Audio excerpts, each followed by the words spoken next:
Born in Houston, Texas. My parents were Eddie and Albert Lewis. There were 5 of us in the family. I have 2 sisters that still live in Houston. Education was very important to us. And although I spent the first 10 years of my life in projects, the family life was very structured around learning and growing and understanding the world. Growing up with parents that really cared about you, that sacrificed for you, were lessons that really resonated with me. And it became a really motivating force to do good. I wanted to prove that I could make it in the world. And U of H was that. I worked full-time, 40 hours a week. I was a double major, graduated with honors. Those 4 years were very foundational. It was a tremendous time of learning and growing. It was intimidating, it was overwhelming. But I will say the campus was welcoming. I decided early on that I was going to participate and that I wasn't going to allow my fears to overwhelm me. You had to grow up and do it. The other thing was I was paying for it, so that was motivating too. I was not going to waste the dollars or not going to class or not learning.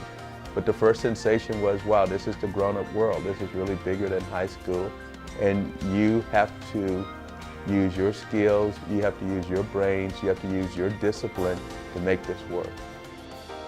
When I graduated, I joined a company called Jack in the Box. Started system manager trainee. The person that hired me paid me $2,000 more a year for my college degree. I was a restaurant general manager, became a district manager of 8 units in Houston. Got transferred out to Los Angeles and had 40 restaurants then. I came back to Houston and ran South Texas, almost 100 restaurants. Left Jack in the Box and I joined KFC, which was owned by PepsiCo at the time. We got spun off in 1997 from PepsiCo and we became Tricon, which became Yum Brands.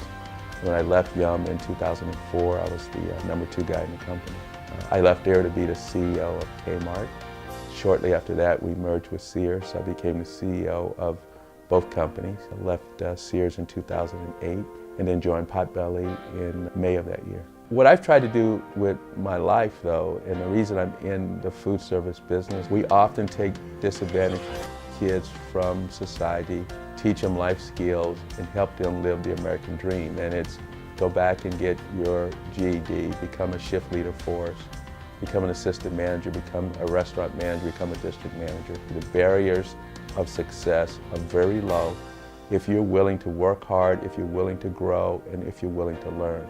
It's understanding how to treat customers well, it's understanding how to treat your internal people well, and through those activities, how to make money. My mom always said that I don't care what you are or what you do, just make sure you do your best. That sense of accomplishment, that sense of giving your best effort was really guided me throughout my life. You know, Houston to me is still hometown, and I claim the university. I'm very proud of it, so I do try to keep up with it. And I do think the university is getting more notice nationwide, so I'm proud to see that stuff. This university was foundation for my life, and so giving back is natural. To me, it really sparked this notion of lifetime learning. It serves a real purpose for the city of Houston and this region. And so I'm proud to be associated with the university, and I'm proud to, be an alumni.